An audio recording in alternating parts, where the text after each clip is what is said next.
네, 안녕하십니까. 오늘도 공포 이야기 가지고 왔고요.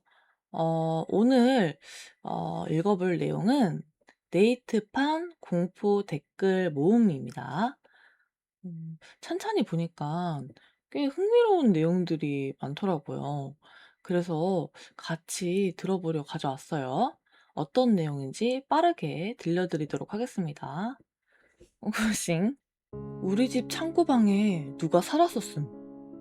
말만 창고방이지 그냥 안 쓰는 방이라 온갖 잡동사니 쌓아놓고 잠가놨는데 창고방에 밖으로 통하는 문이 있었고 거긴 열려 있었단 말임. 근데 보니까 누가 왔다 갔다 하고 아예 살던 것 같음.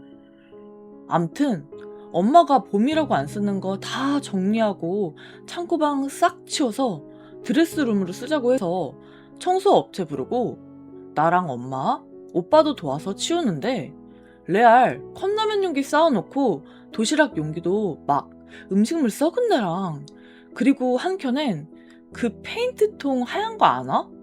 그게 방에 있었는데 묵직하고 냄새가 나길래 뚜껑을 열어보니 똥 오줌이 가득 차 있었음. 아, 화장실을 못 가니까 걷다 쌌나 봐. 그리고 창고방에 안 쓰는 가구랑 TV, 침대 이렇게 있었는데 침대 매트리스에서 잤는지 엄청 더럽고 아, 암튼 신고해서 잡혔는데 같은 동네 여관에서 지 엄마랑 같이 살던 아저씨인데 지 엄마 패고 학대하고 굶겨 죽인 다음에 시체를 그냥 버려두고 노숙하다가 내가 우리 집 열쇠 잃어버렸었는데 그거 주워다가 거기서 산 거래. 낮엔 엄마 아빠 일 가고 나랑 오빠가 학교 가니까 집에 강아지만 있었는데 어쩐지 강아지가 가끔 개거품 물고 있고 이도 하나 빠져 있고 피나길래 아, 이갈이를 2번 하나? 하다가 생각해보니까 엄청 소름이야. 우리 강아지 저 팬 거 아냐. 그리고 방바닥에 엎드려서 보니까 집 곳곳에 신발 자국이 있었음. 그냥 봐선 안 보였는데 엎드려서 비춰보니까 보이더라. 엄마랑 이모랑 어릴 때 부모님 잃고 헤어졌다가 어른 되고 극적으로 다시 만났음. 서로 애틋해서 별일 없어도 매일 몇 번이나 통화하는 사이임. 어느 날 엄마가 뭐 하느라 이모 전화 못 받고 이모한테 부재중 전화 와 있네. 무심코 얘기하는데 나도 모르게 엄마, 이모부 돌아가신 것 같아 라고 말함. 근데 전화해보니까 진짜 돌아가신 거. 지병 없었는데 갑자기 돌아가심. 그거 있었는데 나도 판인가 어디서 보고 소름 돋았었는데 옛날에 엄청 예쁘고 유명한 여학생이 있었는데 노래, 춤도 수준급이라 유명 기획사에서 데려가려고 공을 들였고 가수 준비를 하고 있었다고 함. 그런데 교통사고를 당해서 거의 식물인간처럼 병원에 누워 지냈다고 함. 그러니까 눈은 뜰 수 있는데 사지가 마비된 것. 가수 데뷔도 당연히 무산됨. 근데 이 여학생이 외동딸이었고 집도 좀 사는 편이었는데 부모님이 사업하느라 바쁘셔서 병 간호를 계속하진 못하고 간병인을 두고 했음. 그리고 이 여학생에겐 사촌오빠가 있었는데 친남매처럼 어릴 때부터 친했음. 근데 간병인도 24시간 하는 게 힘들어서 여러 번 관두자 사촌오빠가 번갈아 가면서 하겠다고 했고 부모님은 너무 감동받았다고 함. 그렇게 지극정성으로 간병했고 1년쯤 지났나? 부모님이 간병하러 오면 괜찮은데 사촌오빠가 와서 교대하려고 하면 엄청 불안하고 싫어하는 게 보였다고 함. 처음에는 여학생한테 사촌오빠가 널 얼마나 잘 보살피는데 그러냐고 그러지 말라 하다가 부모님이 뭔가 이상해서 그 병실에 몰카를 설치해 놓음. 그리고 녹화한 것을 본 부모님은 엄청난 충격을 받음. 그 병실이 1인실이었는데 사촌오빠 새끼가 간병할 때 성폭행하던 곳이었음. 착하고 싹싹한 줄만 알았는데 부모님이 가시면 병실 문 잠그고 손으로 여학생 몸을 더듬다가 나중에는 성폭행함. 이거 진짜 오래전 얘긴데 갑자기 생각남. 이거 진짜 주작 아닌데 내가 학원 마치고 10시 반쯤 왔었어. 씻고 스킨, 로션, 싱크대 옆 테이블에 놓아두고 자러 갔다? 근데 갑자기 정말 큰 소리로 쿵 한 거야. 나 원래 잘 안 깨는데 내가 깰 정도야. 그래서 엄마랑 나랑 바로 뛰쳐나갔는데 싱크대 안에 있던 후라이팬은 바닥에 떨어져 있고 내가 놓아둔 스킨은 식탁 밑, 그리고 로션은 싱크대 안에 들어가 있었던 거. 누가 스킨, 로션 팔로 세게 쳐야 튕겨서 들어갈 수 있었던 거리였는데 가족들은 다 자고 있었던 거. 도둑도 아니고. 진짜 정말 무서워서 그때. 난 그냥 돈 앞에선 가족이고 뭐고 없구나 느낄 때 소름 끼쳐. 엄마, 아빠, 형제들 다 우리 집 잘 살 때는 자주 보고 잘해줬거든? 근데 우리 형편 어려워지니까 연락도 뚝 끊기고 심지어 우리 엄마 아빠 무시하더라. 전화하면 빈정거리는 말투임. 아버지께서 10년 전쯤에 실제로 겪으신 일인데 출장 때문에 새벽에 지방에서 경기도로 올라오시는데 2차선 도로였음. 한참 쭉 가고 있는데 아빠 차선과 같은 방향으로 저기 앞쪽에 하얀 짐짝 같은 게 있었대. 그래서 뭐지? 하다가 아무래도 이상한 느낌이 들어서 그 하얀 물체 피해서 돌아서 갔는데 그 뒤에 백미러 보니까 짐짝이 아니라 하얀 옷 입은 사람이 그 자리에서 슥 하고 일어나더래. 아마 살자려던 사람 아닐까? 그 사람 치였으면 우리 아버지 전과자 되셨겠지? 소름. 예전에 냉면집에서 스님? 인진 모르겠는 대머리 아저씨가 있었는데 그 아저씨 머리에 까만 하트가 있는 거야.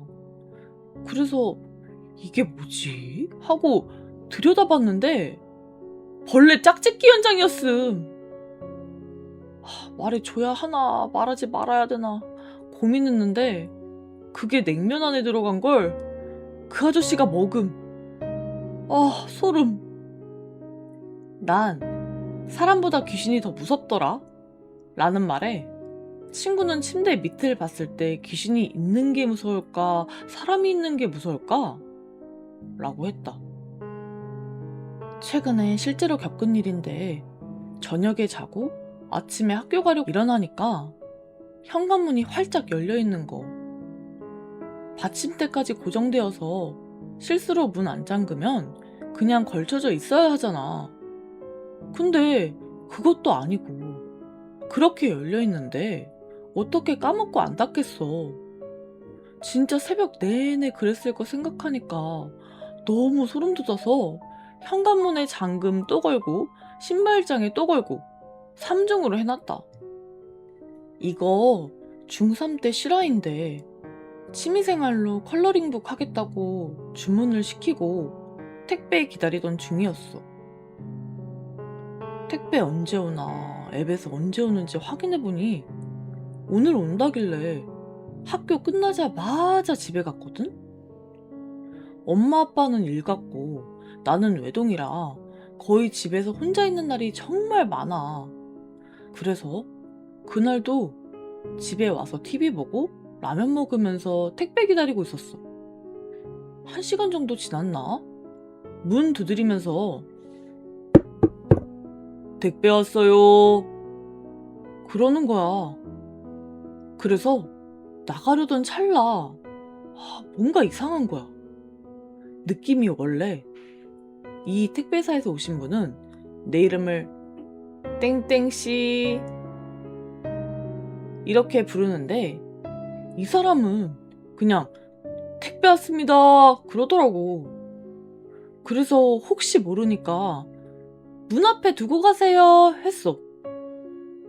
그리고 문 열어서 확인하려다가 또 뭔가 싸한 거야. 혹시 문 앞에서 기다리고 있는 거 아닐까? 하다가 이게 무슨 내 망상인가 하고 내가 너무 간 생각을 한 걸까? 하던 참에 전화가 오는데 택배 기사더라. 받으니까 오늘 택배 8시에서 10시 사이에 도착한다더라. 그때 시간에 학교 끝나고 집에 와서 한 6시 정도였는데 8시에서 10시에 온다니? 그럼 방금 왔다 간 사람은 누구였을까? 그리고 엄마가 7시쯤 집에 오셨는데 문 앞에 뭐 없었냐고 물어보니까 아무것도 없더래. 지금 생각해도 소름 끼치고 그날 문을 열었으면 무슨 일이 있었을지 너무 무섭다. 친구가 아파트에 살고 있음. 어느 날 잠이 안 와서 새벽에 컴퓨터하고 있는데 밖에서 수박 터지는 소리가 들리더니 애 우는 소리가 들리더래. 기분 나빠서 뭐야 이러고 대수롭지 않게 헤드셋 끼고 밤샘 컴퓨터하고 넘어갔는데 다음날 보니까 초등학생 애기가 새벽에 복도에 있는 자전거 위로 올라갔다가 발 헛디뎌서 추락사한 거. 나 괴롭히던 애 때문에 물에 빠져 죽을 뻔했는데 발버둥 치면서 숨 쉬러 올라갈 때마다 깔깔거리는 웃음소리 들린 거. 눈 떠도 아무것도 안 보이고 차갑고 무서웠던 거.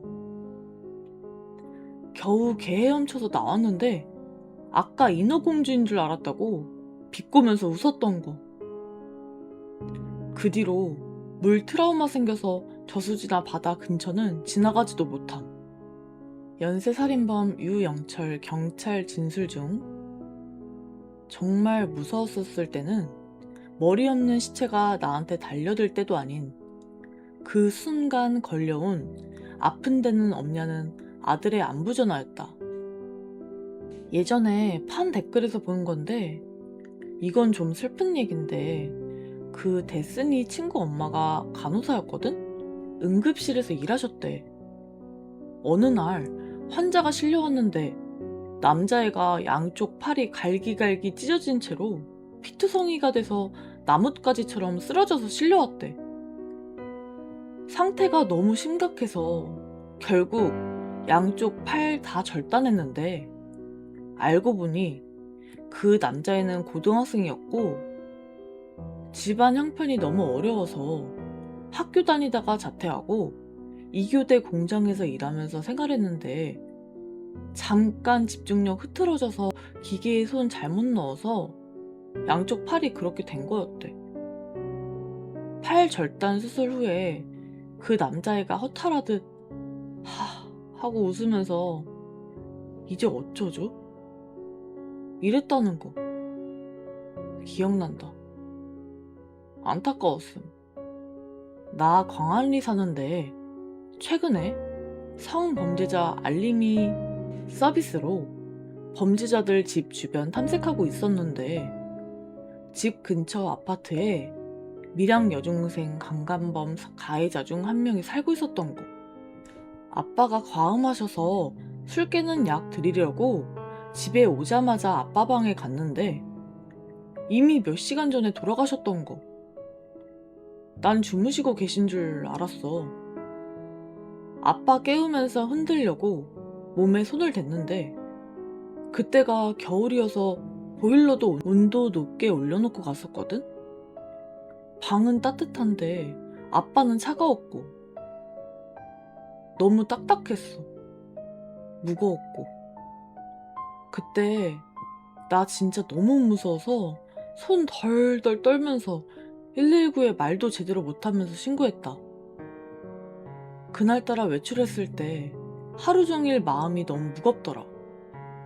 고속버스에서는 절대 안 잤는데 그날따라 졸려서 버스에서 잠들고, 살아계실 때는 아빠 깨우려고 어깨 잡고 흔들면 따뜻하고 가벼웠는데 그때 그 무거움, 차가움, 죽을 때까지 못 잊을 것 같아.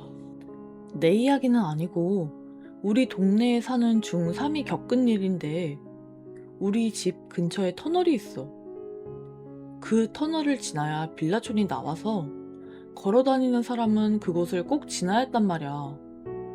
그런데 그 애가 학원이 끝나고 터널을 지나고 있었는데 갑자기 어떤 남자가 뒤에서 성폭행을 했는데, 그 여자애가 막 소리 지르니까 차도로 밀어버리곤 자긴 도망친 거.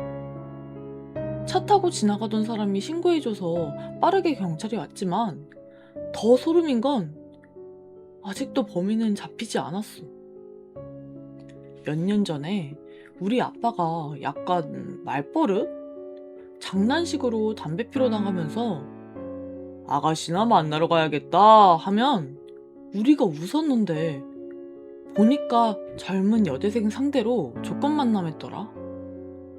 그때부터 그런 건지 그땐 농담이었던 건지. 나 옛날에 다니던 교회 목사 사모님이 언제부턴가 자꾸 혀에 뭐가 난다고 매운 거 못 먹고 힘들어하심. 엄마 말로는 그냥 염증 같은 건 줄 알았다는데 점점 심해져서 혓바닥 색이랑 입천장 등등 입 내부가 아예 하얗게 변했다고 함. 그래서 병원을 갔는데 무슨 면역력이 약해지면 생기는 곰팡이? 같은 거라서 일반인한테는 이게 생길 수가 없는데 이러더니 직업이 뭐냐고 묻더래. 그래서 전 교회에서 집사로 활동한다고 했더니 갸우뚱거리면서 정밀검사 해보자고 했다고 함. 결과는 무려 에이즈랄씀. 알고 보니 목사가 예전에 동남아 같은 곳에 선교하러 다니면서 현지 여성들하고 잠자리를 가졌는데 그때 옮겨왔다고 함. 교회 문 닫고 목사 이혼한 걸로 함. 네, 여기까지 네이트판 댓글 모음 잘 읽어봤고요. 이게 아무래도 댓글 읽다 보니까 이제 불특정 다수의 여러 분들이 이제 다들 내용을 달 수가 있잖아요. 그러다 보니까 공포의 성향이 있는 내용인가 하면 갑자기 슬픈 내용도 나오고 갑자기 재밌는 내용도 나오고, 근데 굉장히 복합적으로 내용이 좀 있었던 것 같아요. 혹시나 정신 사나우시지는 않으셨을까 하는 그런 걱정이 좀 들었습니다. 혹시 들으신 분들 중에서는 어떤 댓글들이 제일 베스트 같았을까요? 저는 글쎄요, 아무래도 저희 아버지가 좀 아프시거든요. 그러다 보니까 읽었던 내용 중에 아버지가 돌아가셨다. 술 깨는 약을 드리려고 했는데 이미 싸늘하게 이제 식어 계셨습니다. 이런 내용을 보는데 그런 것도 굉장히 여운이 좀 있었고요. 그리고 저도 이제 동생이 있거든요. 동생이 있는데 그 양팔이 기계에 끼인 그 친구의 이야기도 굉장히 마음이 아팠습니다. 너무 마음이 아팠어요, 진짜. 저는 좀 아무래도 이제 가족이라던가 좀 어린 이제 학생들의 이야기 같은 경우 있잖아요. 뭐 노약자 분들이라던가 이런 내용에서 좀 많이 마음이 타격을 받습니다. 마음이 타격을 받아요. 그래서 마음이 좀 많이 아팠어요. 그래서 어쨌든 그런 내용도 좀 저에게는 많이 여운이 있었고요. 그다음에 만약에 또 좋은 쪽으로 하나 더 골라보자고 한다면, 제가 너무 슬픈 내용만 얘기를 한 것 같아서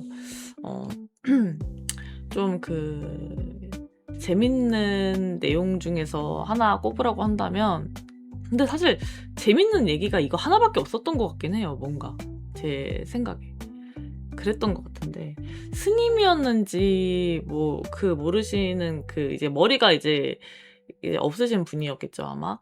그러니까 스님인지를 뭐 의문을 가지셨겠죠. 근데 이제 그분 그 까만 하트가 있었는데 짝짓기 하고 있는 벌레였다는 사연. 저는 그래서 그 사연에 차라리 베스트를 줄까 싶기도 합니다. 다들 너무 공포스럽거나 이제 무서운 내용이었는데 그 와중에 저에게 웃음 한 줄기 웃음을 좀 주었기 때문에 이거를 좀 베스트로 줘야 되나 하는 또 생각도 드네요. 베스트를 주기가 굉장히 어렵습니다.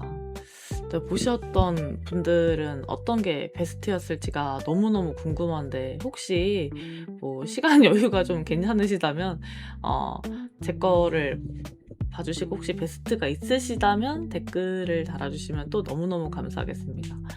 뭐 저는 이제 그 서로 의견 교환하는 것도 너무너무 좋아하고 댓글을 보면서 제가 또 댓글 달아주는 거에 또 기쁨을 느끼거든요. 어쨌든 댓글 달아주시면 너무너무 감사하겠고, 또 괜찮으시다면 구독과 좋아요 그리고 알림 설정, 조때 9알이죠. 오해하지 마세요. 어쨌든 좀 부탁드리도록 하겠습니다. 오늘은 여기까지 읽어보도록 하겠고요. 이 댓글 모음은 다 읽을 때까지는 1편, 2편, 3편 이런 식으로 편수로 좀 가고 싶은 마음이 있어요. 그래서 혹시 그건 또 어떠신지, 이야기가 좋으신지, 아니면은 이렇게 끝나는 게 또 좋으신 건지, 이런 식으로 하는 것도 괜찮으신지, 혹시 또 어떤 의견이 있으시면 또 달아주시면 또 감사할 것 같습니다. 자, 오늘은 여기까지 하겠고요. 시간 내서 봐주신 분들 너무너무 감사합니다. 그럼 또 저는 다음에 이야기 들고 찾아오도록 하겠습니다. 그럼 안녕!